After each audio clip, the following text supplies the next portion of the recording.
청취자 여러분 안녕하세요. 오다방 플러스 네, 발음이 좀 이상했습니다. 인문학 산책 한꺼번에 보내드리는 1+1 특집 방송입니다. 지난주와 마찬가지로 오늘도 천정환 교수님 모셨습니다. 어서 오십시오. 예, 안녕하십니까, 천정환입니다. 네, 성균관대 국어국문학과 교수님이십니다. 잘 지내셨어요? 예, 잘 지냈는데요. 네. 예, 약간 감기가 걸려서 네, 코가 좀 막혔습니다. 네, 그래도 매력적인 목소리이십니다. 감사합니다만. 네. 많은 예, 별로 영혼 없는 칭찬 같은 느낌. 아니요, 저는 그 선생님 뵈면서요. 네. 처음 뵀을 때 느낌은 와 송강호다 이런 느낌이었거든요. 네. 지금은 좀 아닙니다만. 네. 네. 네. 옛날에 그런 말 좀 들었습니다. 그러니까요. 네. 그리고 송강호 씨가 부산 사람이죠. 그렇습니다. 그러니까 약간 유사성이 있으신 것 같아요. 네. 그런 말 몇 번 들었습니다. 옛날에 한번 옛날에 대학원 다닐 때인가? 네. 예, 과외 알바 할 때도 어느 날 과외 집에 갔더니 그 여학생이 갑자기 이제 들어가더니 자기 동생을 데리고 나오는 겁니다. 네. 동생이 이제 어쩔 줄 몰라 하면서 이제 좋아하면서 송강호 왔다고. 그런 적이 있었습니다. 네. 그 동생이 몇 학년? 그 여학생 몇 학년? 중학교 1학년이나 뭐 한 중학교 3학년쯤 된 여학생 같아요. 네. 네. 그 청소년의 맑은 눈으로 보면 송강호로도 보인다 이런 말씀이잖아요. 네. 옛날에 그랬다는 거죠. 네, 네. 송강호는 정말 대단한 배우입니다. 네. 그 마지막 작품이 밀정이었죠. 네, 밀정에서는 걸어가는 뒷모습만으로도 연기가 된다. 이런. 네. 하여튼 비슷하게 생긴 분을 모시고 세 번째 방송입니다. 이 방송 계속해서 지금 하여튼 촛불 2016년의 새로운 사태 뭐라고 이름 붙여야 될지 모르지만 대충 이름이 조금씩 나오긴 하더라고요. 어떤 이름이 나오고 있습니까? 그러니까 시민혁명, 명예혁명, 촛불혁명 네. 어떤 혁명이라는 말을 많이 쓰더라고요. 그러니까 항쟁 이런 말하고 달리 혁명이라고 부르는 까닭은 뭘까요? 글쎄요. 저는 혁명이라 부르는 건 아직 좀 이르다고 보여지는데요. 어쨌든 절대 권력을 누리던 권력자를 권력으로 쫓아냈다. 네.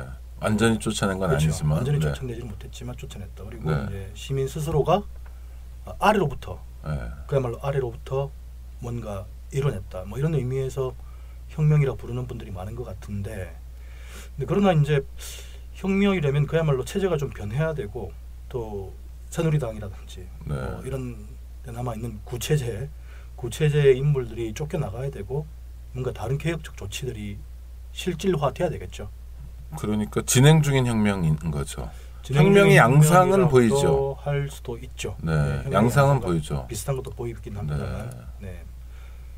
근데 이제 사실은 이제 4.19도 그렇고 5.18도 그렇고 그 이름을 뭘로 할 것인가에 대해서 상당히 오랜 기간 동안에 이게 논쟁도 많았고 각각 입장에 따라서 서로 다르게 불렀고 그러다가 이제 뭐 5.18 광주 민주화 운동이라는 공식적인 명칭을 정부는 그렇게 불렀겠고, 그렇죠. 근데 우리 같은 사람들은 광주 민중항쟁이라는 이름이 가장 일반화됐고, 4.19 혁명도 마찬가지로 뭐 4월 혁명, 4.19 의거, 뭐 4.19 학생 의거 뭐 이렇게 부르다가 나중에 이제 4.19 혁명, 4월 혁명 뭐 이렇게 정리가 된 것 같아요. 네.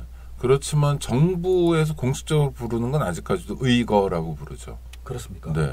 잘 모르고 있습니다. 네. 헌법에도 4.19 의거라고 나오고요. 네. 아니요, 명칭이 왔다 갔다 한 거로는 제 기억에 그 통학도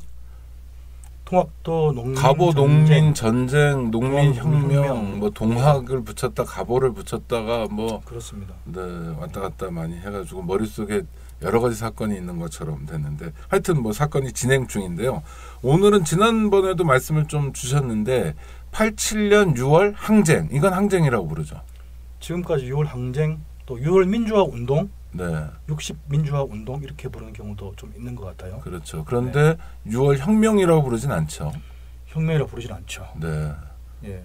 가장 중요한 까닭이 뭡니까? 아무래도 이제 개헌을 하고 소위 87년 체제가 시작되긴 했으나 군부 독재를 완전히 종식시키지 못하고 군부 독재의 뭐랄까요? 노태우 정권을 규정하기가 참 애매한데 뭐 2기 정도, 신군부 2기 정도 되죠. 예, 그렇긴 한데 아무튼 노태우 정권을 통해서 5년간의 어떤 과도기 같은 게 다시 네. 연장되었기 때문에 혁명이라 부르지는 않는 것 같아요. 네. 그럼에도 혁명적 양상은 많이 나타났었죠. 네. 그 6월 항쟁 뭐 지금 진행되고 있는 2016년 이 뜨거운 겨울과 네. 비교해 보면 몇 가지 두드러지는 차이점이 보이는데 누가 뭐래도 6월 항쟁은 1987년은 학생 운동이 주역이었죠. 주도했죠. 주도했다고 말할 수밖에 없죠. 네. 그러니까 학생 운동이 50 내내 80년 5.18 이후로부터 50 내내 그야말로 전체 사회 운동을 주도했고 네. 또 87년 개헌 논의에서도 학생 운동 또는 학생 운동에 기반한 노동 운동, 학생 운동 출신들의 노동 운동 네. 이런 운동이 육시 방정을 이끌어냈다고 실질적으로 말할 수가 있겠죠. 그러니까 30년 전이 벌써 이제 30년이 됐기 때문에 좀 그야말로 한 세대 차이가 나는데 당시는 학생 또는 학생 운동이 막강한 파워를 가지고 있었던 시절이었죠. 저도 기억해 보면 네. 전대협 의장이 누가 되는가 이런 게 기사거리가 되고요. 그렇습니다. 예. 특히 임종석 씨가 한양대 총학생회장 하면서 전대협 의장 할 때는 뭐 무슨 아이돌이었죠. 아이돌처럼 뭐 이 학생들이 막 이렇게 네. 하고 하이틴 잡지에 나왔다고 자랑하던 하이틴 거 잡지의 기억나는데 표지 모델이었던가요? 네. 무슨 기사가 실렸던 네. 거예요. 있었죠. 그때 네. 당시로서는 임종석 전 의원이 네. 잘생기셔가지고. 네. 네.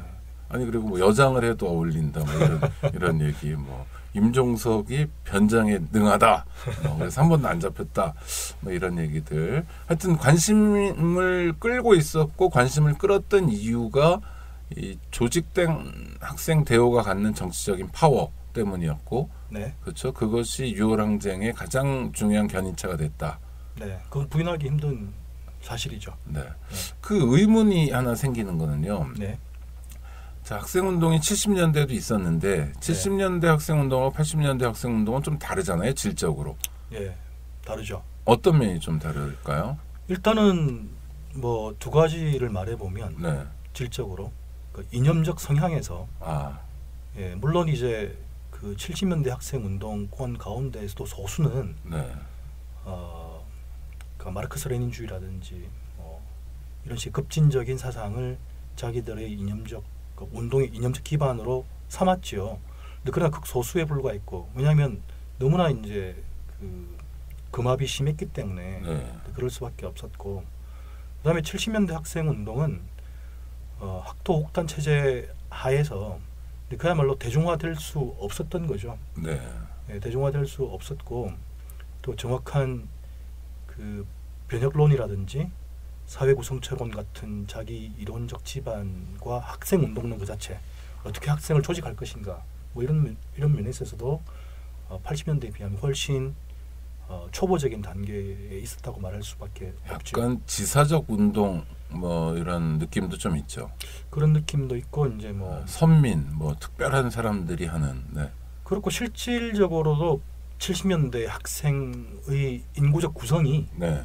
대학에 가는 사람 자체가 거의 한 10%? 네. 대학 진학률 자체가 낮은 상황이었고 엄청나게 낮았죠. 지금에 비하면 비교할 수 없이 낮았고 그 중에 운동을 하는 학생도 적었던 시절. 그렇습니다. 네. 그러다 80년대에는 대학이 일단 많아졌고요. 대학도 많아졌고 대학 정원도 폭발적으로 전두환에 의해서 늘어났죠. 네.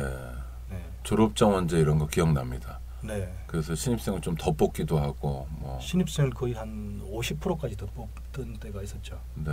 네. 국장님이 대학 들어가실 때쯤이 졸정제하고 막 그럴 때입니다. 네. 근데 나중에 다 졸업시켜 줬습니다. 네. 졸업시켜 주기도 했고 네. 또 조금 줄였기도 했는데 네. 아무튼 대학 진학의 대중화랄까요?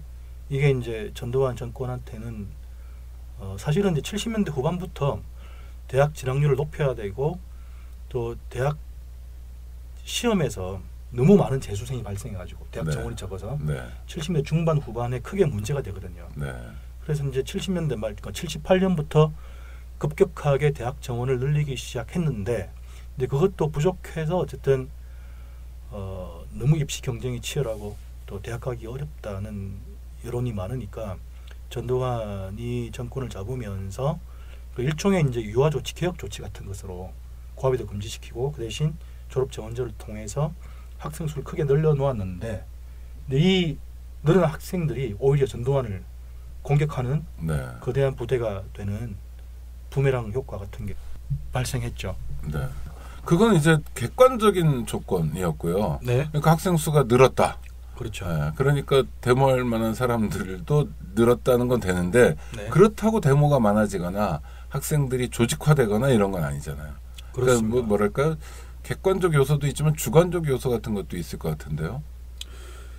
근데 그게 뭐 계속 규명해 보아야 할 재밌는 문제라고 생각되는데요. 네. 이제 말씀대로 뭐 단지 늘었다고 해서가 조건은 아닌 것 같고 그리고 80년대 초반에는 그야말로 폭압이 심했지 않습니까? 그러니까요. 5.18 이후에. 네, 5.18 이후에 너무 폭압이 심했고 학내 집회조차도 자유스럽지 않았고. 아니, 학교에 경찰이 있었죠. 그렇죠. 네. 목숨을 걸고 네. 학내 집회 한번 하려고 네. 80년대 초에는 이렇게 목숨을 걸고 하는 학생들도 실제로 있었고 실제로 죽기도 했고 뭐 그런 상황이었는데 어떻게 가능했을까? 네. 근데 그게 70년대 후반 이후에 누적돼 있던 그 저항의식 또 대학생들의 저항 문화 같은 것이 79년에서 80년 사이에 분출을 했었던데 네, 서울의 봄을 통해서 그렇죠. 네. 분출했었는데 분명히 근데 그것을 폭압으로써 그러니까 시대착오적인 정권이 시대착오적인 방법으로 폭압적으로 눌러놓았던 것이 결정적으로 퍼져나가게 된 것 다시 부활하고 퍼져나가게 된 것이 네. 아닌가로 봐야 될 것 같고요. 아니 그러니까 뭐 이념도 좀 들어오게 됐고 학교도 커졌고 학생 수도 많아졌고 그다음에 특히 5.18에 대한 상처랄까 네.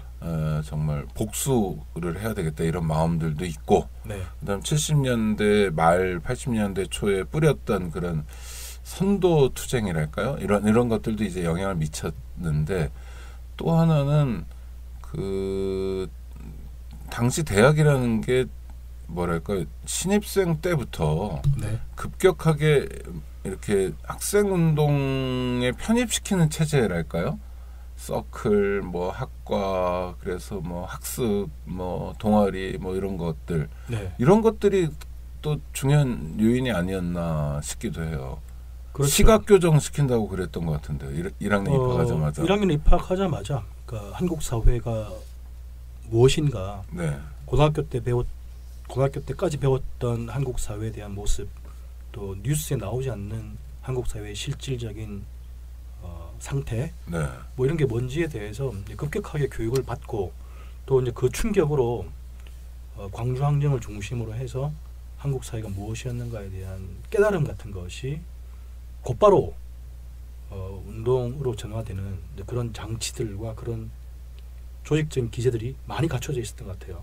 예를 드셨던 대로 언더서클이나 정치 조직도 있었고 또 공개화되어 있는 학생회나 동아리 연합회 또 이제 각종 조직들이 그런 의식을 담아낼 수 있는 그릇으로서 기능을 할 수 있었던 것 같아요. 네, 그 동아리라는 말도 학생 운동의 하나의 성취였죠. 원래 서클이라고 불렀다가 네, 서클 연합회가 어느 해인지 모르지만 하여튼 어느 학교부터인지도 기억은 안 납니다만 단박에 동아리 연합회로 바뀌어 버리는 그런 시절이 있었는데 저는 그게 굉장히 중요한 동인이 아니었나 그냥 혼자 생각하는데요. 네. 그러니까 대학이 학습 구조를 가지고 있었고 네. 학습을 통해서 소위 전사, 운동권, 뭐 데모군 이런 학생 운동가들을 양산하는 시스템을 갖고 있었다. 네. 대충 맞는 건가요? 맞다고 볼 수 있고요. 이제 주관적인 네. 측면에서 그렇고 이제 또 제가 생각해 보면 그 전두환 체제라는 것이 가진 의미가 젊은 사람들한테나 대학생들한테나 과연 무엇이었는가를 생각해 보면 폭압으로서 다스리고는 있지만 네. 전혀 정통성을 인정할 수 없는 그렇죠. 시작부터 예, 네. 그런 그걸 언론에서는 당시 정통성 문제라고 불렀었습니다. 그렇습니까? 네. 정통성이 없는 그런 정권이었고 또 기성세대가 거기에 이제 복속되어 있는 뭐 대학 사회의 뭐 교수나 교직원 그리고 이제 뭐 가정에서는 아버지, 어머니 기성세대 전반이 사실 대학생들이나 청년들로부터 신뢰를 받지 못했던 것 같아요. 아, 네. 그래서 강력하게 독자적인 대학 문화 또는 대학 문화를 대학 공간 안에서 구축할 수 있었던 힘 같은 것이 재변 같은 것이 만들어졌다고 보입니다. 그리고 그런 문화가 이를테면 주류 문화에 비해서 좀 선진적이다. 네. 우리가 좀 잘 나가고 있다. 뭐 이런 의식도 좀 있었겠죠. 그러니까 난 너희들하고 좀 달라. 뭐랄까?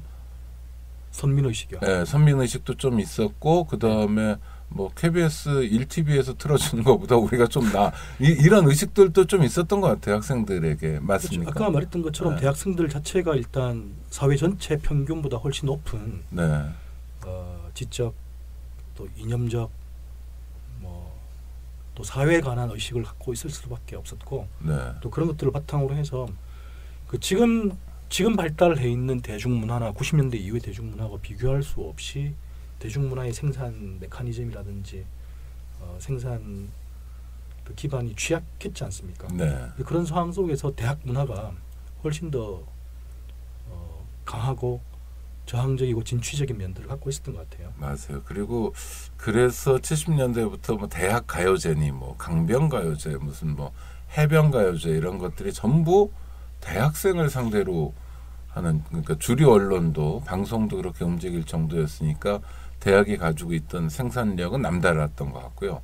그렇다면 지금의 항쟁 또는 혁명, 지금의 전개되는 사태와 비교해 보면 87년은 좀 쉽게 읽히는 것 같아요. 그러니까 학생운동이 중심이 돼서 물론 그때도 야당이 있었습니다만 김대중, 김영삼이라는 강력한 지도자는 있었지만 6월 항쟁을 양김이 주도했다 이런 건 아니잖아요. 본인들도 그렇게 얘기 안 하고요. 그렇죠. 그러니까 학생들이 명확히 주도했고 양김이 좀 따라가는 또 특히 김대중 씨 같은 경우에 가택연금 상태인데 학생들의 시위 사태를 통해서 가택연금도 해제됐다가 또 뭐 이런 상황이었고요. 6.29로 이제 완전히 해제되는데 근데 지금 상황을 보면 그런 학생들과 같은 학생운동과 같은 주도는 안 보이잖아요. 없죠. 없는 거죠. 아예 없죠. 아예 없다고 말할 수 있을 정도. 아예 없다고 말하면 안 되고 그 규모가 뭐 상당히 적죠. 이전과 비교할 수 없고 오늘도 무슨 그 신문의 주요 뉴스로 나왔던데 이 촛불 국면이지만 학생회 선거 출마할 후보가 없다. 총학생회 선거. 이 와중에도. 이 와중에도 이런 기사가 떴던데 근데 그거는 이제 너무 단순하게 현재 국면과 학생회 운동을 연결시키는 것 같은 기사고요. 그 실질적으로 학생회라는 것이 이전과 같은 기능을 발휘할 수 없게 된 것은 꽤 오래됐죠. 대학 사회에서. 그렇죠. 대부분의 대학 사회에서. 90년대 후반 이후 뭐 대략 뭐 그렇게 봐야 될 것 같아요. 다만 이제 예외적으로 그 이화여대라든지 숙명여대라든지 몇 개 대학에서 이번 촛불 국면에서 치고 나온 그건 예외적이고 다른 일이었죠. 사실은 좀 다른 일이었기도 했고 학내 문제 기반을 처음에는 했었는데 이제 거기 고구마 줄기를 정말로 캐듯이 싸웠고 또 이제 그게 뭔가 일종의 이 물결로 치면 암물이 되어서 전체 운동 또 전체 대학생의 권리에 일종의 어떤 뭐랄까요 도화선 같은 게 됐던 게 사실이겠죠. 그러니까 그 6월 항쟁 때 보면 뭐 어디서 그 공고는 뜨는 것 같아요. 뭐 이를테면 시청 앞에서 6월 10일 날 뭐 저녁 6시에 뭘 하자. 그렇지만 시청 앞에 가면은 정말 언론 기사 보고 온 일반 시민 뭐 수십 명 수백 명밖에 없고 실제로 데모는 어디 종로 가서 하고 있고 왜냐면 봉쇄돼 있고 뭐 그러니까요. 그러니까 진짜로 조직적인 운동이었고 조직 대오가 공간을 열면 뭐 화염병 막 던지고 막 체류탄 쏘고 나서 공간을 좀 열면 시민들이 좀 동참하는 또는 명동성당이라는 안정동 공간이 있으면 명동성당 주변에 소위 넥타이 부대라고 불렀던 시민들이 좀 결합하거나 박수를 치는 이런 상황이었는데 자 지금 보여주는 건 주도 세력, 주동 세력이 없는 운동이 그야말로 원정 사상 최고의 인파도 만들어내는 이거는 어떻게 봐야 되고 그래도 뭔가 힘의 원천이라는 게 있잖아요. 그러니까 이제 그 지난 시간에도 잠깐 이야기했었지만 이런 거대한 100만, 200만 참여하는 봉기를 누가 주도하고 있다. 또 어떤 세력이 가장 중심이다. 이렇게 말하기가 좀 힘들고 그야말로 잡색 민중, 그러니까 다중이란 말로 하기도 하는 그런 존재들이 나와 있는 거에 확실한 것 같고요. 그래서 과연 이제 이 사람들이 누가 주도했는가 이런 문제를 생각을 해볼 수 있을 것 같은데, 근데 그럼에도 불구하고 마중물이 됐던 사람들이 있죠. 네. 그러니까 이 끝없이 박근혜 정권의 실정과 잔인함과 무능함을 고발하고 싸웠던 뭐 세월호 유가족이라든지, 그렇죠. 네. 지금도 뭐 대열에 늘 앞에 계시고, 네. 또 이제 민중총궐기 투쟁본부를 주도했던 분들이라든지, 또 이제 민주노총이나 전농처럼 언제나 이제 민중의 생존권과 민주주의 문제를 걸고 싸우고 있는 사람들이라든지, 뭐 이런 게 기본적인 바탕이 되었을 거고요. 언제나처럼 되었을 거고. 근데 그거는 일종의 상수잖아요. 일종의 상수죠. 근데 그런 상수가 이제 항상 시민단체나 뭐 일부 언론인, 일부 지식인 들이 있을 거고, 근데 거기다가 이제 판이 커지기 시작하면서 덧보태졌는데, 그러니까 이제 우리가 이번에 생각해 보면 1차 때 2만, 2차 때 20만, 3차 때 100만, 4차 때가 거의 이제 전국과 지방해서 뭐 120만인가 100만 좀 나왔고, 5차 때 190만, 6차 때 230만, 뭐 이런 식으로 기하급수적으로 커졌던 국면들이 있지 않습니까? 보고도 믿기 어려운. 네, 그렇죠. 그러니까 이제 뭐 1차 때랑 3차 때가 차이가 거의 100만 명이 차이 나는 거죠. 1차 때는 2만 명만 모였고, 이건 그냥 민중총궐기 투쟁본부에서 하던 그 대회 뭐 이런 거였는데, 그렇죠. 1차에서 6차까지 가는데 100배 이상 규모가 커졌으니까요. 네. 그러니까 이제 온갖 힘들이 보태지고 누가 선도했다고 말하는 것이 무의미해지는, 그러니까 이제 마중물이 되어서 앞물이 돼서 이끌어내긴 했지만 한 3차, 4차 지나가면 그냥 알아서들 다 나오는 이런 국면이 펼쳐졌죠. 아니 그러니까요. 그 힘이 뭐냐는 거예요. 그 힘. 박근혜의 실정, 박근혜가 싫다, 박근혜가 밉다, 새로운 세상을 원한다. 아니면 뭐 SNS입니까? 뭡니까 이게? 그러니까 저는 특히 놀라운 게 7자 집회였는데요. 6차까지는 특정하게 이제 박근혜 퇴진이라는 정치적 목표가 있으니까 사람들이 쭉 가기가 좋아요. 그리고 박근혜가 김진태도 그랬고 뭐 여러 사람들이 이제 막 군불대기를 하잖아요. 곳곳에서 이래도 안 나올 거야 막 이래가지고 이제 막 늘어났어요. 기세가 그렇게 쫙 올라갔는데 문제는 탄핵이 가결됐고, 가결된 것도 우주의 기운을 받은 거 아닙니까? 뭐 1, 2, 3, 4, 5, 6, 7, 8, 9 뭐 10까지도 나오고 그러는데 234표는 많은 사람들이 예상했던 것보다 많은 표로 가결이 됐잖아요. 그렇습니다. 탄핵 소추안이. 그랬다면 분명한 정치적 승리를 챙겼잖아요. 그 탄핵안이 가결될 때 국회 앞에 있던 2만 명 정도 되는 인파가 만세를 불렀다고 하니까 저 그럼 일단락이 된 건데도 그 전주에 어마어마하게 나온 인원보단 줄었지만 그래도 뭐 80만인가 100만인가 하여튼 또 엄청난 숫자가 나왔잖아요. 이거는 어떻게 봐야 되는 건가요? 그러니까 이제 표현되는 것 같아요. 이제 광장의 민주주의, 또 광장의 정치를 체험한 많은 촛불 시민들이 6차 때, 7차 때, 그리고 이제 탄핵이 가결되는 그 순간부터 가장 많이 나왔던 담론이 이대로 끝나서는 안 된다. 또는 이제부터 시작이다. 뭐 이런 말들이 많이 나왔지 않습니까? 근데 거기 많이 동의들 하시는 것 같고요. 이게 이제 계기점을 마련했지만 박근혜 정권을 아직 다 끝내지도 못했고, 또 그 실정을 다 교정하지도 못했고, 그리고 이제 다른 나라, 다른 세상을 만들어야 된다는 어떤 건조에 깔려 있는 동인도 있는 것 같습니다. 그래서 그런 점이 저는 재밌는데요. 과연 우리가 왜 어떤 이유로 촛불을 들었는가? 그럴 때 우리가 이제 먹고 살기 힘들어서, 또는 집에 블럭이 뭔가 붕괴되고 있어서, 뭐 이런 원인들을 여러 가지를 제시를 하는데 과연 뭐로 이야기할 수 있겠는가, 이런 문제가 있겠죠. 한 가지 이유는 아니겠죠. 여러 가지 흐름들이 합쳐져 있고, 그 근저에는 이제까지 쌓여온 어떤 분노와 모순과 또 이걸 바꿔야겠다는 어떤 뭐 삶의 팍팍함 이런 게 작용하고 있겠죠, 분명히. 근데 그것이 어떻게 표현되는가는 문제는 이제 전혀 다른 문제가 되는. 네. 안녕하세요, 오창익입니다. 인권연대는 정부나 기업의 지원을 사양하고 오로지 시민의 참여로만 운영하는 100% 순도의 민간 인권단체입니다.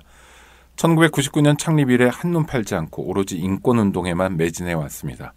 인권연대 회원으로 참여해 주세요.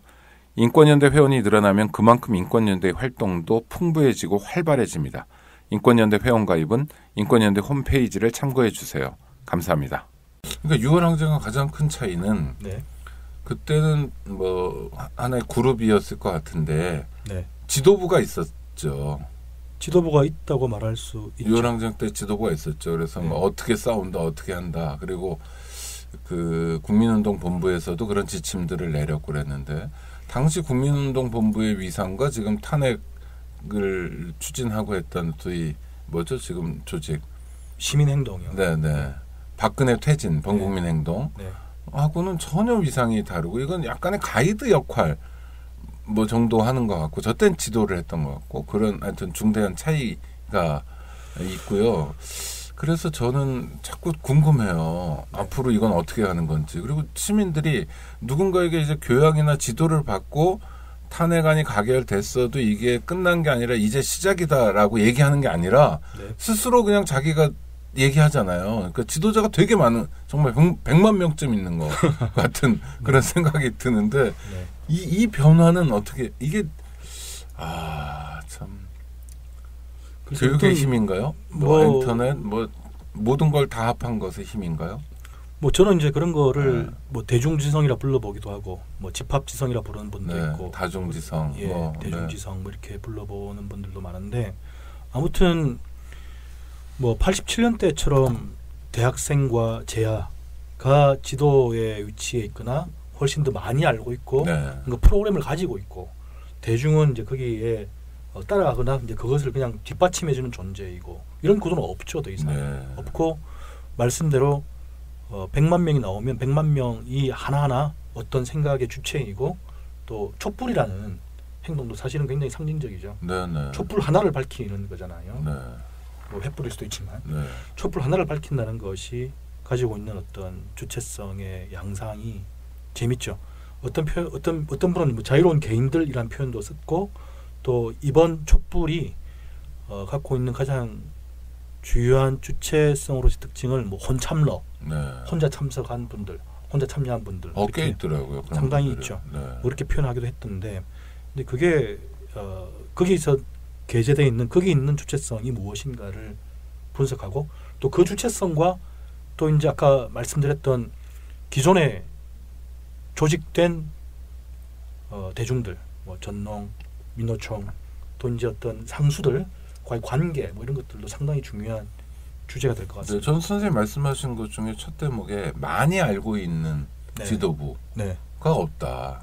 그 뭐냐면 그 시민들도 너무 많이 하는 거고 또 알아야 될 정보가 차고 넘치잖아요. 아니 그러니까 흔히 요새 뭐 시국이니만큼 세상 돌아가는 얘기들을 서로 많이 하는데 무슨 얘기들 하다 보면 저도 제가 모르는 뉴스들이 많아요. 나중에 검색해보면 그런 뉴스가 다 나왔더라고요. 그런 뉴스는 대부분 이제 뭐 박근혜와 그 일파들의 이런저런 막 정말 다 주워 섬기기 힘들 정도의 복잡한 비리와 이상한 행동들 또 뭐 아직까지 해결 안 된 여러 가지 미스터리들 많지 않습니까? 뭐 그런 것들에 관한 거죠. 아니 그런 것도 그렇고 뭐 야당에 대한 것도 하여튼 뉴스 있잖아요. 뉴스가 그 한 사람이 이렇게 꼼꼼히 챙기기 어려울 정도로 많이 쏟아지고 있고 매체도 많고요. 그다음에 정직하게 얘기해 주는 뉴스들도 꽤 많고요. 숫자로 물론 그렇습니다. 뭐 주류 언론에 비해서 처진다고 하지만 영향력에서 결코 처지는 것 같지 않다는 느낌도 좀 들고요. 그런 게 하나의 원인이 아닌가. 그러니까 정보가 독점된 게 아니라 일반 시민 그냥 어떤 일을 하든 간에 또는 중학생이라도 나도 저 지도부였던 사람들, 지도부 역할을 할 것 같은 사람들만큼 알 수 있다, 알고 있다 라는 게 87년 6월 항쟁과 지금의 차이가 아닌가라는 생각이 드는데 어떠세요? 그 이제 봉기에서 이제 미디어의 문제를 말씀하시는 것 같은데요. 미디어도 있지만 미디어를 수용하는 수용자가 네. 그러니까 예전에는 이제 정보라는 게 뭐 언론에 잘 안 나오고 뭐 일단 뉴스로 나오고 행간의 의미를 알아야 하고 그렇습니다. 예, 그래서 이게 좀 전문적인 식견이나 어떤 그룹 안에 들어와야만 정보에 접근할 수 있는데 5.18 같은 것도 그렇죠. 5.18의 진상도 네. 광주 비디오를 본 소수의 사람들에게 제한된 건데 지금 이게 막 열렸잖아요, 활짝. 완전 열려있죠. 네, 열린 사회죠, 일종의. 그렇죠. 그런 면에서는 열린 거죠. 네. 어떤 건 또 되게 닫혀 있지만 네. 그래서 그런 열린 사회라는 측면이 그냥 한 사람의 대중일 수밖에 없었던 사람도 주체를 끌어내는 게 아닌가. 네. 아니 그렇잖아요. 선생님이 알고 계신 시국에 대한 정보의 총량, 대학 교수고 네. 그럼 옛날 같으면 혼자 많이 알고 계시는데 중학생하고 상대가 안 되는 대화가 안 돼야 되는데 지금 어떤 사안은 어떤 중학생이 더 잘할 수도 있거든요. 당연합니다. 청문회를 네. 뭐 쭉 앉아서 본다거나 이러면은 네. 게임이 안 되잖아요. 그렇죠. 이제 그게 네. 제가 대중지성의 시대라는 책을 네. 2008년에 냈고 이제 그 책을 쓰는데 2008년 촛불이 네. 결정적인 이제 계기가 되었던 것인데요. 그렇습니다. 우리가 뭐 흔히 뭐 그런 경험 많이 하는데 뭐 국장님은 오랜 기간 재야 운동을 해오셨고 저는 뭐 이게 뭐 대학 교수라 그러지만 말씀대로 우리가 알고 있는 것보다 훨씬 더 많이 알고 있고 정확하게 알고 있고 또 잘 표현하는 시민들이 네. 언제나 네티즌으로 그러니까 댓글러로 네. 활동하고 있고 오늘도 아마 그렇겠죠. 오늘도 무슨 뉴스에 달려 있는 뭐 네이버나 다른 댓글을 보면 어떻게 이런 생각을 했을까, 그러니까. 또 어떻게 이런 정보를 알았을까 할 정도로 재밌고 핵심을 찌르고 또 중요한 정보를 제시하는 그런 분들이 어디나 숨어 있죠. 근데 그게 그냥 뭐 숨은 고수 이런 수준이 아니고 말씀대로 이제 그게 그야말로 대중화되어 있고 그 대중화되어 있는 정보를 가지고 정치적인 주체가 될 수 있는 그런 가능성 같은 것이 열려 있는 거죠. 우병우에 대해서 네. 현상금을 걸었잖아요. 네. 거기까지는 약간 고전 방식인 것 같아요. 정봉주 전 의원 500만 원 이렇게 가니까 네. 뭐 주진우 기자도 100만 원. 그래서 이거 우리도 한 1, 200 내가지고 1억 대열에 동참해야 되나 뭐 이런 생각이 드는데 우병우가 슥꼬리를 내렸잖아요. 청문회 나오겠다. 숨은 게 아니라 사실은 기자들 때문이다 이렇게 얘기하고. 근데 약간 우병우를 끌어낸 힘인 것 같기도 하고 단순히 2천만 원이 아니라 그것 때문에 시민들이 이제 움직이고 댓글 달고 이렇게 막 기사가 되고 네. 하여튼 그 놀라운 힘을 보여주고 있는 것. 또 하나는 제가 뉴스 보다 봤는데 댓글 중에 우병우가 청문회 나온다고 그러니까 에이 현상금 좀 받으려고 그랬대. 하여튼 간에 도움이 안 돼요. 저 인간은 뭐 이런 말들이 아무것도 아닌 것 같은데 정말 웃기기도 하고 네. 저분들이 저도 끌어가는구나 이렇게 저도 끌려가는구나. 아니 네. 어떤 특별한 지도자 무슨 뭐 어떤 위대한 지도자 양김 이런 사람이 아니라 네. 일반 시민이 저에게도 우병우에게도 또 대학 교수 천정환 교수님에게도 막 영향을 미치고 그렇습니다. 서로가 지도자가 돼서 끌고 가는구나 네. 이런 느낌을 받는데 네. 정보의 문제 좋습니다. 정보의 문제가 정말로 중요하죠. 네. 중요하고 이제 뭐 한두 가지로 정리할 수 없을 만큼 이제 그 양상 아까 말씀드렸던 대중지성의 존재 방식 또 존재하는 양태랄까 이런 것이 복잡하긴 하지만 뭐 말씀하신 것처럼 언제나 사실은 상수처럼 또 존재하고 있죠. 네. 네이버든 뭐 각종 커뮤니티든 또 다음 뉴스에 댓글 다는 분들이든 네. 또는 뭐 페이스북이든 네. 페이스북이든 이런 굉장히 열려 있는 공간들에 상존하고 있고 그 양반들이 가지고 있는 그들이 가지고 있는 정의감, 네. 지식, 정보 이런 것들이 언제나 공유되고 있죠. 언제나 영향을 미치고 있죠.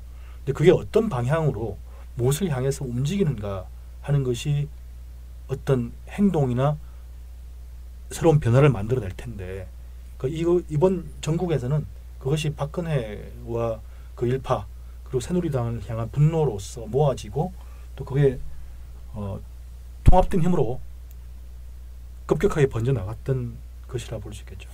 그리고 지식인들 중심으로 해서나 기존 운동 세력이랄까 이런 분들 중심으로 해서는 지금 국면에 대한 걱정도 좀 있는 것 같아요. 이를테면 네. 대중들이 이렇게 분출하지만 촛불이 꺼지고 난 다음은 어떡하냐. 네. 그래서 새로운 뭐도 만들어내야 되고 지금 부지런히 뭐 역할을 해야 된다. 네.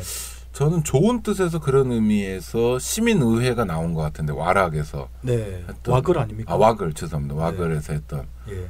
근데 박살났죠. 네. 그건 어떻게 보세요? 그 좀 어려운 문제인 것 같아요. 그러니까 분명히 이제 그런 양면이 있죠. 그러니까 뭐냐면 아무리 광장의 정치가 위대하다 하더라도 광장의 정치 자체도 대표자를 필요로 하죠. 네. 대표자를 필요로 하고 광장의 정치를 제도와 법을 바꾸는 것으로 전환시키는 과정이 분명히 존재해야 되죠. 근데 그게 뭐여야 되고 누구여야 되냐 이런 문제가 있는데 그 이번에 와글의 시민의회 사태 논란을 보니까 이 광장의 시민이 한편으로는 너무나 주체적이어서 그런 분들이 자임하는 대표성 같은 걸 인정할 수가 없다. 내가 했는데 왜 네가 대표를 하려고? 내가 널 뽑은 적이 없잖아. 그렇지. 그렇게 말하는 것 같기도 하고요. 너무 주체적이어서. 다른 한편으로는 아직까지 덜 주체적이어서 내가 이걸 파는 먹겠다. 뭐 이게 아니고 우리가 선출해놓은 대표, 선출해놓은 어떤 제도를 통해서 광장에서 분출한 힘을 제도화시키자. 그러니까 즉 뭐 그게 뭐 대통령 선거가 될지 개헌이 될지 모르겠지만 그런 식으로 생각하는 방식 이 두 가지가 착종돼 있는 것 같다는 생각을 했어요. 저는 약간 그 대중이 굉장히 주체적으로 사고하고 약간 덜 주체적으로 사고하는 거 1과 2가 있다면 1.5 같은데 아니, 그러니까 이런 것 같습니다. 그러니까 국회나 대통령은 뭐 대통령 당연히 탄핵시키고 쫓아내야 되지만 그래도 형식적인 이 절차적 정당성은 가지고 있다. 그러니까 그건 어느 정도 그래도 인정할 수 있는 측면은 있는데 시민의회는 그것도 아니고 그렇죠. 내가 위임한 권력도 아닌데 위임한 권력도 지금 마음에 안 들면 쫓아내는 판인데 라는 뭐 그런 거 아닌가. 그러니까 그런 게 재밌죠. 그러니까 이를테면 광장에서의 위임은 광장 정치가 막 전개되고 혁명과 봉기 같은 상황이 막 전개될 때 어떤 대중의 영웅도 나타나기도 하고 또 완전히 기존의 법 질서라든지 제도를 갈아엎고 새로운 뭔가가 탄생하기도 하잖아요. 그렇죠. 난세가 영웅을 만든다고 그러죠. 난세가 영웅을 만든다는 그 수준보다 더 아예 이를테면 재헌적인 그렇죠. 새롭게 뭔가 우리가 의회가 필요하고 대표자가 필요하고 지금까지 있었던 뭐 대통령 장관 뭐 국회의원 다 필요 없다. 그렇게 되었을 경우에 과연 그런 새로운 위임과 혁명적인 재헌적인 위임은 어떻게 일어나는가. 근데 이걸 생각을 해보면 아직까지 그 단계가 안 된 거죠. 그렇죠. 안 됐고 적어도 11월, 12월 사이에 있었던 이 투쟁을 담화를 그것으로는 현재 국회, 현재 우리가 위임했던 저기 있는 어떤 사람들, 뭐 대권 후보라 표현해도 좋고요. 또 그런 사람들한테 일단 맡기는 듯한 자세를 취하고 있는 게 다수의 민중의 생각인 것 같아요. 하여튼 새로운 사태여서 이렇게 얘기가 좀 길어지고 그러긴 하는데요. 이럴 때 방법이 이제 역사적 교훈을 좀 찾아보는 거겠죠. 그렇죠. 그러니까 이를테면 3.1운동 때 3.1운동 때 어떤 일들이 벌어졌냐면 이런 거죠. 3.1운동을 통해서 7천여 명의 민중이 죽고 또 수백만 명이 총독부 발표 7,500명이면 실제로는 훨씬 더 많이 죽은 거죠. 그럴 수도 있고요. 어쨌든 그런 거대한 봉기를 통해서 뭔가 새로운 나라를 건설해야 한다는 합의 같은 것이 존재했을 텐데 근데 이제 과연 어떻게 라는 게 있잖아요. 어떻게 하는 게 있는데 총독부 정치를 개혁하자. 총독을 우리 손으로 뽑자. 라든지 총독부 정치에 뭐 총독부 장관들, 총독부 관료들을 우리가 뭐 이렇게 새롭게 뽑자 이런 게 아니잖아요. 뭐 지방자치를 허용해달라 이런 게 아니었죠. 그런 게 아니고 좀 덜 때려달라 이런 것도 아니고 그렇죠. 그런 게 아니고 어떻게 했냐면 경향 각지에 있는 어떤 사람들이 정부를 선포해버려요. 우리가 정부다. 우리가 새로운 정부다. 그러니까 총독부 정치, 총독부를 아예 부정하는 거잖아요. 전면 부정하는 거잖아요. 근데 그거에 대해서 또 그렇게 태어난 것이 수십 개의 정부가 선포되었는데 그중에 대표적인 몇 가지들이 있고 그중에 어떤 대표자들이 모인 게 상해 임시정부잖아요. 대한민국 임시정부. 사실은 여러 중에 하나였죠. 그렇죠. 근데 그 과정을 살펴보면 만약에 이제 이 촛불이 만약에 이런 정황인데 아무도 우리 대표자가 할 만한 사람이 없다는 그런 대중의 동의라든지 또는 포갑이라든지 그래서 아예 전체 법 질서와 체제를 다 부정해야 될 때 자생적으로 뭔가가 생겨날 수도 있겠고 네. 뭔가 자기가 대표자임을 자임하는 사람들도 나타날 수도 있겠죠. 네. 근데 지금 이제 이 와그레 방식은 뭔가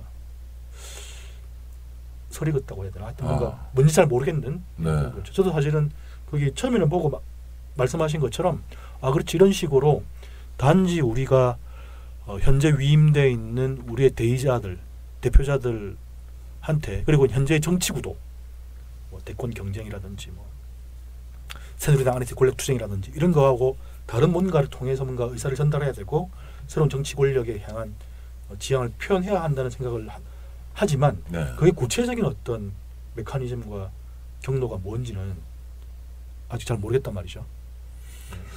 6월 항쟁 때요. 네. 6월 항쟁 때 하여튼 이겼잖아요. 그게 이제 6.29라고 극적으로 나오는 거 아닙니까? 물론 6.29가 뭐 전두환이 있냐 노태우가 있냐 뭐 이런 얘기도 있고 그러지만 하여튼 국면이 보면 일단락 되는 국면이 있잖아요. 그렇죠. 6월 29일이었죠. 네. 29일에 네. 일단락 되고 7월 5일 이한열 장례식을 통해서 민중들이 힘을 보여주고 네.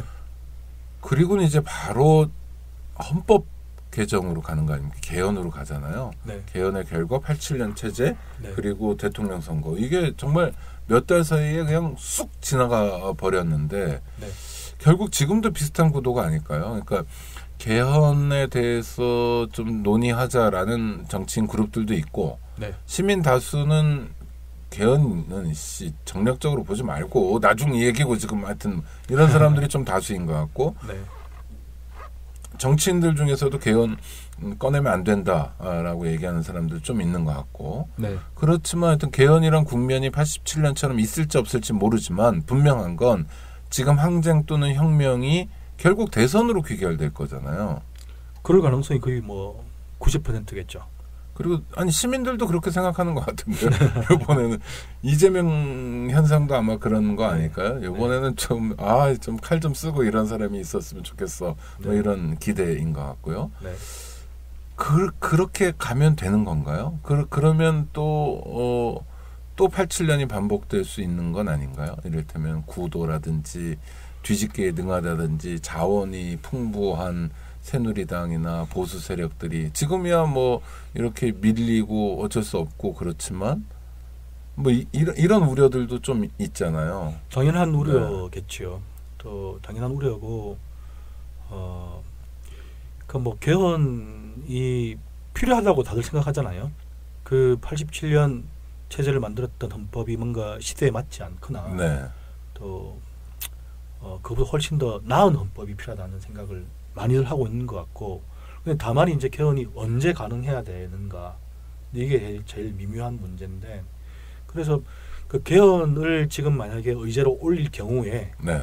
단죄돼야 되고 또 바뀌어야 될 구질서에 속해 있는 존재들, 그리고 그 새누리당을 위시한 새누리당이 뭐 비박계라든지 뭐 또는 뭐 약간 이상한 잡스러운 세력들, 네네. 근데 그런 세력들이 이 촛불 민심을 횡령하고 또는 이 촛불 민심을 우회해서 살아남는 기제로 네. 자기 세력을 유지하는 기제로 사용할까 봐서 근데 그걸 우려하는 것이잖아요. 기본적으로. 네네. 근데 그게 해소되면 그런 우리가 해소될 수 있는 국면이라면 개헌은 나중에라도 해야죠. 그렇게도 생각하시는 분들이 많죠. 네네. 아니 그러니까 저는 항쟁의 결과가 결국 대선으로 귀결되는 건 바람직한가? 할 수도 있고 안 할 수도 있는 건가요? 누가 되느냐에 따라 다른 건가요? 누가 되느냐에 따라 다를 것 같고요. 그러니까 뭐 만약에 정권 교체가 되면 그건 바람직하고 상승하고 역동적일 수 있다 이런 측면에서요. 그렇죠. 87년에도 보면 그잖아요. 그 처음에는 그러니까 가장 이제 민중혁명을 강하게 부르짖던 그룹에서는 네.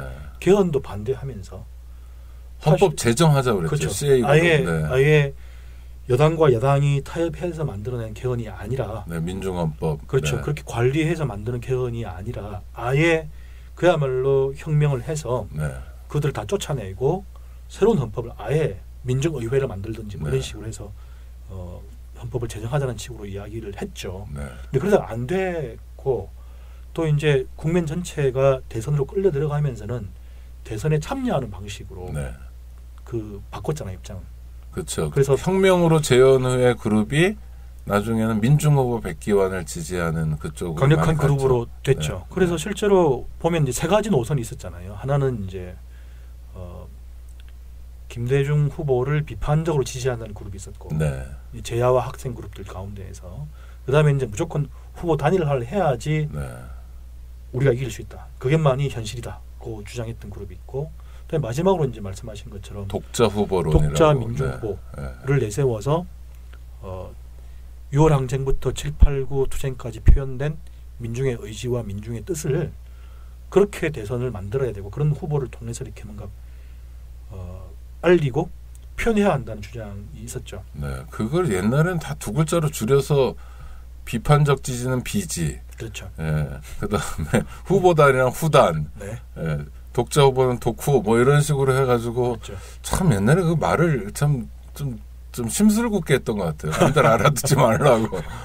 뭐 지금도 줄임말이 엄청나게 유행하니까. 네. 아 그렇군요. 맞습니다. 네. 지금도 네. 인터넷 용어 어떤 거 들으면 뭐 네. 어제 제가 기말고사를 보고 나오는데 네. 어떤 학생이 뭐 출첵 어쩌고 그래가지고 출첵. 네. 네.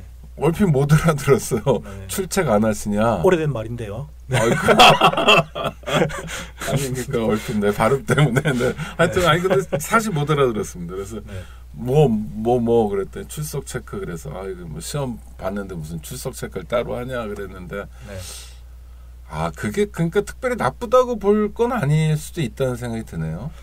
나쁘다고 볼 수 있을 것도 아니지만 배제나 배타의 논리는 없나요? 그 운동권 용어 이런 거 비지라고 얘기하면서 생기는 경계 같은 게 없나요? 지금 인터넷 용어 이야기 아니 옛날에요? 네. 그러니까 지금은 인터넷 용어 출첵 이런 게 재미, 네. 간편 뭐 이런 네. 건데 네. 그리고 거기에 이렇게 배제나 배타는 별로 안 보여요. 보입니까? 있을 수도 있죠. 네. 그러니까 이제 우리가 꼰대들을 알아듣지 마라 뭐 이런 거요? 그러니까 그 다양한 주체들이 인터넷 용어를 만들어내고 줄임말을 만들어내는데 네. 그 가운데에서는 뭐 10대, 20대 게이머들, 네. 남학생들도 있고 또 다른 계열로는 20대, 30대 여성들도 있고 네. 다양한 계보들이 있는데 자기들끼리 이렇게 만들어내는 게 재미있기도 하지만 소통의 간편함, 네. 뭐 카톡이든지 뭐든지 간에 소통의 간편함도 강력하게 존재하는 것 같고 당연히 배제의 기능 같은 것도 암암리에 결과적으로 배제 아닌가요? 의도로 배제인가요? 아예 의도로부터 배제하는지는 잘 모르겠어요. 근데 우리가 그때도 뭐 그런 줄임말을 많이 쓸 때도 배제도 있었지만 재미도 있는 거잖아요. 재미도 있었는데 저는 약간 선민의식 같은 게 그때는 좀 더 있지 않았나 하는 생각이 들어서요. 네. 아무튼 그때는 이제 보안이라든지 보안 문제도 있었죠. 또 이런 그런 걸 사용함으로써 대학생 문화의 독자성 같은 것을 또 운동권 문화의 독자성 같은 것을 강조하기 위한 마음의 기제 같은 게 작동했던 것 같아요. 저는 약간 하여튼 그 시절에도 그런 얘기 들으면서 약간 잘난 체한다 이런 느낌 아니 우리 모두가 이런 느낌이 좀 있었거든요. 네, 주류가 아니어서 그런가 봅니다. 하여튼 아까 그런 그 87년 대선에 소위 6월 항쟁의 주도 세력들이 가졌던 세 가지 버전의 입장이 있었다. 그렇죠? 그렇죠. 네, 그러니까 독자 후보 단일화, 비판적 지지, 김대중에 대한 비판적 지지. 그렇죠. 네. 그게 논쟁이 치열했고 또 특히 이제 후보 단일화 저는 이제 제 주변에 이제 그런 친구나 선배들이 있어서 기억나는데. 후보 단일화 계열이 많았습니까? 아니요, 이제 후보 단일화 계열들이 그 계열들이 표가 났던 게 이유가 뭐냐면 후보 단일화를 위해서 그때 단식도 하고 그랬어요. 단식도 했을 뿐만 아니라 정확한 시점이 언제인지 모르겠지만 삭발을 했어요. 대학생들이 집단적으로. 네, 기억나시죠? 그래서 이렇게 대학생 중에서 머리가 이렇게 빡빡 민 학생들은 제 후단 누구나 이런 생각을 했었죠. 네. 아무튼 뭐 대선이라는 거대한 정치적인 계기가 촛불 민심이나 촛불에서 표현된 그게 그야말로 완전한 무슨 민중봉기 전민항쟁 그래서 이제 아예 권력이 부재한 상황 또는 아예 권력을 완전 뒤엎은 상황이 아니라면 그게 어떤 블랙홀이 되어서 다 빨아들이고 그게 어떤 또 새로운 계기가 될 수도 있겠죠. 그럴 수밖에 없는 상황인 것 같아요. 지금 현재로서는.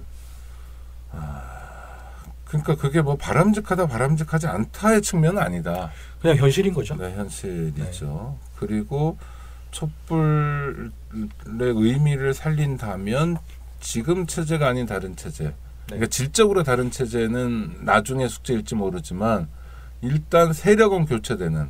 세력을 교체해야 한다는 건데 세력 교체도 사실 그 전망이 약간 불투명할 수도 있고. 그러니까 원칙은 이거잖아요. 우리가 이 촛불에 표현된 개혁의 의지, 민중의 뜻, 촛불 시민의 마음, 그걸 어떻게 대선에서 담아낼 것이고 어떤 당이나 어떤 후보를 통해서 담아낼 것인가. 이게 관건인 거잖아요. 그게 뭐냐는 거죠. 그 움직임은 아직은 보이진 않는 거죠. 본격적으로요.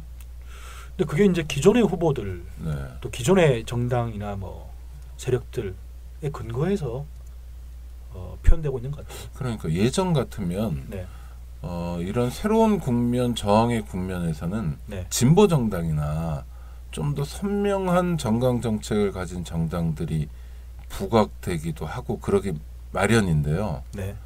지금 보면 정의당 뭐 그 자리에서 왔다 갔다 하는 것 같고 노동당은 뭐 남의 이런 얘기하면 안 되는 거. 남한에 있는지 북한에 있는지 헷갈릴 정도로 사실 존재. 아니 트럭도 가지고 나오시던데 이 현실에서 존재감은 없잖아요. 그러니까 대중의 선택을 받거나 주목을 받거나 이러지는 못하고 있고 철저하게 기성정당 시스템에 그리고 지금 대선 후보들도 그러니까 촛불 이전에 이미 일정한 반열에 오른 사람들의 리그에서 진행되는 거죠. 그러니까 이재명이 5%에서 15%로 올랐다. 뭐 문재인이 몇 % 더 올랐다. 이런 수준 아닙니까? 그게 다인 것 같아요. 현재로서는. 그리고 이제 뭐 반기문은 한 10% 빠졌나요? 반기문 총장은 10% 빠지고 안철수 의원도 한 5% 빠졌죠. 나머지는 다 똑같은 것 같고요. 뭐 그런 효과 정도가 있는 상황인 것 같습니다. 그러면은 이게 굉장히 재미없어질 가능성도 있는 거 아닌가요? 그러니까 이제 문제가 뭐 어떤 세력들이 이합 집산하고 또 누구와 손을 잡거나 합종 연횡하고 그래서 뭐 어떻게 또 후보 단일화하고 뭐 이런 식의 구도로 이제 재미없어질 가능성이 있죠. 그래도 우리는 교훈을 남기고 또 그전과는 다른 대한민국을 만들어 가자. 뭐 이런 욕구는 있잖아요. 그러니까 일반 시민들에게 그 최소한 정권 교체는 해야 된다. 그 정권 교체를 해야 되고 그 정권 교체라는 것이 촛불 민심을 받아 안는 방식의 내용의 정권 교체해야 된다. 이것까지는 이제 합의를 광범위하게 할 수 있지 않습니까? 거기에서 벗어나는 존재들이라든지 정파나 세력은 과감하게 이렇게 쳐야죠. 오늘 6월 항쟁 얘기를 좀 해보고 싶었는데 6월 항쟁 얘기는 못하고 계속 하여튼 지금 얘기만 하게 되네요. 늘. 그 6월 항쟁의 드라마가 아까 말씀하셨지만 거대한 항쟁이 7년의 폭압. 사실은 이제 그 전에 그렇죠. 61년 박정희 이후 뭐 그렇죠. 18년간의 폭압. 그리고 잠깐의 서울의 봄. 그다음에 7년에 다시 폭압. 근데 그걸 종결짓는 거대한 그야말로 거대한 상상하지 못했던 6월 항쟁의 책에 나오는 것처럼 아무도 예상하지 못했던 그런 거대한 항쟁이 일어났고 그래서 뭔가 우리 세상 더 나은 세상을 보려고 했는데 몇 달 만에 그냥 다 돌아가지는 않았죠. 6월 항쟁이 만든 효과가 불가역적으로 한국 민주주의를 진전시키고도 분명히 있었지만 그럼에도 불구하고 노태우 정권을 탄생시키고만 그 드라마 희비극이죠. 그 완전한 비극은 아니고 일종의 희비극인데 근데 그런 드라마로 귀결되지 않아야 된다는 것이 지금 우리가 이제 보고 있는 이 국면이 4.19 이후에 60년의 여름부터 겨울까지 또 6월 항쟁 이후에 가을부터 겨울까지랑 비슷하다고 할 수 있는 측면들이 있잖아요. 아직 그까지 못 갔죠 사실은. 그렇죠. 박근혜가 그리고 새누리당 의원들이 그냥 그 자리에 있으니까. 그러니까 아직 87년 6월 항쟁으로 보면 6.29가 아직 안 온 거죠. 6.29가 아직 안 온 거죠. 안 왔죠. 그렇죠. 뭐 탄핵이 뭐 인용되거나 탄핵이 인용되어야지 그게 6.29 정도 비슷한 거가 되는 거죠. 그 선생님 말씀하신 것처럼 6월 항쟁으로 비록 노태우가 뭐 신군부 2기 같은 노태우가 대통령이 됐지만 불가역적인 민주개혁이라는 건 뭐 좀 있었던 것 같아요. 이를테면 70년대에 박정희는 막 군을 일상적으로 동원하고 정말 노골적인 폭압을 했지만 전두환은 그 정도는 아닌 그러나 또 뭐 만만치 않은 그런 건 좀 노태우 가서 줄었지만 전 역설적으로요. 노태우식 개혁이 가장 크게 변화를 준 게 권력기관 중에서요. 네. 검찰이 그때 도드라지기 시작합니다. 다른 포갑기구 뭐 보안사라든지 안기부 보안사는 이제 좀 전두환 초기까지만 하다가 네. 그다음에 이제 안기부로 넘어왔다가 이게 검찰로 넘어오는 게 대략 그 노태우 정권 때거든요. 그리고 아주 그게 강화되는 게 91년인가 범죄와의 전쟁 이런 걸 하면서요. 네. 그러니까 뭔가 절차가 있어 보이고 뭔가 뭐 근거가 있어 보이고 이런 것들을 이제 군부도 필요로 하게 되고 네. 박철원 씨가 이제 그런 역할을 많이 했죠. 스스로 검사였고 그러니까요. 그래서 또 하나의 새로운 공화국 검찰공화국 그러니까 좀 세련돼 보이는 좀 아닌 것 같기도 한 새로운 포갑기제 네. 포갑기제라고 부르는 것도 좀 적절치 않은 그러나 뭔가 새로운 힘 그러니까 그 국가의 힘의 총량이 어디 가는 건 아니니까 네. 보안사 안기부 거쳐서 검찰로 오는 뭐 경찰은 안 가고요. 뭐 이런 모습을 통해서 또 다시 좌절할 수도 있고 뭐 그래서 저는 6월 항쟁이 그 이후까지 주는 교훈들이 있었다. 선생님 말씀에 따르면 희비극이었다라는 측면에서요. 네. 그러니까 직접적으로 군인들이 나서고 직접적으로 경찰이 뭐 막 이렇게 그 정말 가공할 만한 폭력을 휘두르는 상황은 아니었지만 검찰 권력을 통해서 정부가 또 집권 세력이 얻고자 하는 건 다 얻는 그런 새로운 시절이 또 생겼다. 오히려 당장 눈앞에 보이는 포갑 권력이나 포갑은 좀 이렇게 저항하기도 쉽고 막 싸우기도 쉽고 그런데 검찰 같은 권력은 네. 약간 전문 용어도 섞어 쓰고 뭐 그렇죠? 무슨 근거도 있는 것 같고 그래서 상대방으로 하여금 위축되게 만드는 그런 효과도 있는 것 같아요. 그러니까 좋은 선택이었던 것 같아요. 집권 세력에게는. 네. 이런 측면에서의 경계할 점이나 뭐 이런 건 없을까요? 글쎄요. 어려운 문제네요. 네. 그러니까 요랑쟁이 요랑쟁 결국 희비극으로 귀결했다 그랬지만 한편으로는 지배의 말씀하신 것처럼 세련화 또 지배 자체가 좀 더 많은 정당성을 절차나 절차적 정당성이겠죠. 예, 또 법적, 형식적 정당성 같은 것을 확보하게 된 거잖아요. 네. 어쨌든 노태우 대통령은 40%에 가까운 민주적 선거로 그렇죠. 네. 유세 때 계란도 맞아가면서 대통령 된 거죠. 그렇죠. 네. 욕도 엄청 먹고 또 양김하고 대결해서 이겼으니까. 네. 근데 그런 정당성을 확보했고요. 근데 그 정당성의 효과가 흥미롭게도 이제 새롭게 보수 세력의 새로운 어떤 재편과 네. 새로운 통치 방식을 낳았던 게 사실인 것 같고요.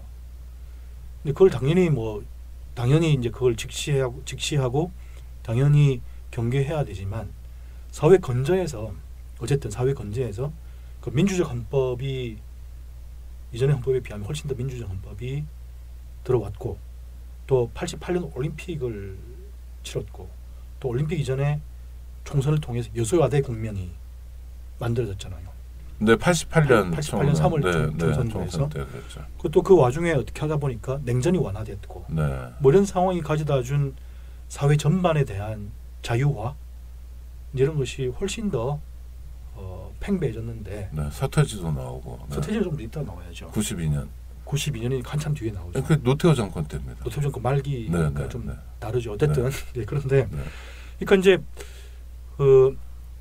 뭐 이렇게 말하면 어떨지 모르겠지만 남한의 축적 체제, 남한 자본주의의 새로운 축적 체제와 같은 것이 만들어져야 됐고 이전과 같은 방식으로 무조건 저임금과 수탈 뭐 이렇게 할 수 없고 또 뭐 군부가 무조건 막 사람들을 두드려 패는 방식으로 지배를 할 수 없고 자유화에 입각한 새로운 통치 양상 이런 것이 사회에 팽배하게 되고 마침 또 세계적으로는 신자유주의의 바람이 서서히 불어오는 그런 상황이 60의 초기였던 것 같아요.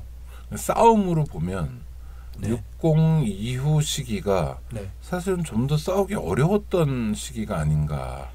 한편으로는 그렇죠. 그런데 저는 그때 한참 대학 생활을 하고 있었는데요. 그러니까 60 초기 노태우 정권 초기인데 근데 피 터지게 싸웠죠. 대학생도 그렇고 노동자들도 그랬는데 약간 트랙은 다른 것 같아요. 그러니까 노동자들은 87년 7, 8, 9 투쟁을 통해서 터져나온 온갖 요구들을 그야말로 민주노조 건설과 이제 전노협 건설까지 가는 거죠. 90년대 초에 그렇게 가는 트랙으로 가는 거고 대학생들은 훨씬 더 급진화되죠. 그렇죠. 급진화되고 열린 공간이 80년대 대학과 비교할 수 없는 열린 공간이 대학에 좀 펼쳐짐으로써 훨씬 더 급진화된 이념과 노선으로 그러니까 불완전한 민주화잖아요.